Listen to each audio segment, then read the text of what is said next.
త్రిదాల్ ఎలా చేయడమో నేర్చుకుందామండి. దీనికైతే కనుక అన్ని రకాల పప్పులు కలిపినవి ఉంటాయి కదండి. పంజరతం దాల్ ఇలా ఉంటాయి కదా, అలాగే దీంట్లో కూడా అన్ని రకాలు ఉన్న పప్పులు ముందుగా మనము ప్లెయిన్గా వేయించుకోవాలండి. పూర్తిగా వేయించుకున్న తర్వాత అందులో ఆయిల్ ఏమి వేయము, ఉత్తిగానే వేయించుకుంటాం. వేయించి పక్కన పెట్టుకుంటామండి.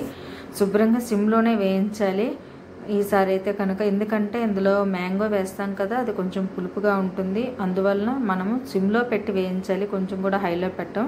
వేయించి ఒక పాత్రలో తీసుకుంటామండి. తరువాత అదే కుక్కర్లో మనము కొంచెం ఆయిల్ వేసి ఆవాలు, జీలకర్ర, వెల్లుల్లి, కరివేపాకు, పచ్చిమిరపకాయలు ఉంటే ఎండుమిరపకాయలు అన్నీ మనము కొంచెం కొంచెం వేస్తామండి. లాస్ట్లో అల్లం ముక్కలు వేస్తాము.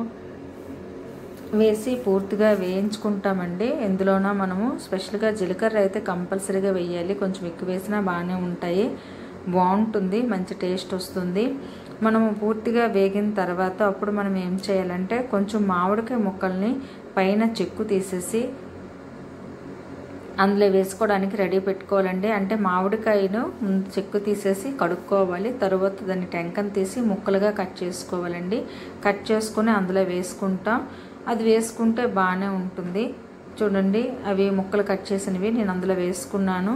వేసుకుంటే ముందుగానే వేసుకుంటాము, ఎందుకంటే ఆల్రెడీ పప్పుని మనం వేయించేసాము కాబట్టి.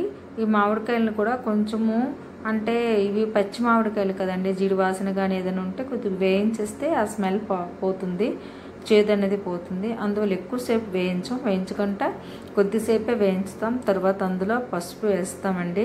కారం అన్నది మనం ఎండుమిరపకాయలు కొంచెం ఎక్కువ వేసుకుంటే సరిపోతుంది, పచ్చిమిరపకాయ వేసుకుంటే సరిపోతుంది. వేరేగా కారం వేయవలసిన అవసరం లేదు, మనకు కావాలంటే వేసుకోవచ్చు. తర్వాత కొంచెం అన్నీ వేగిన తర్వాత మనం ముందుగా వేయించుకున్న పప్పు ఉంది కదండి, అది కూడా వేసానండి.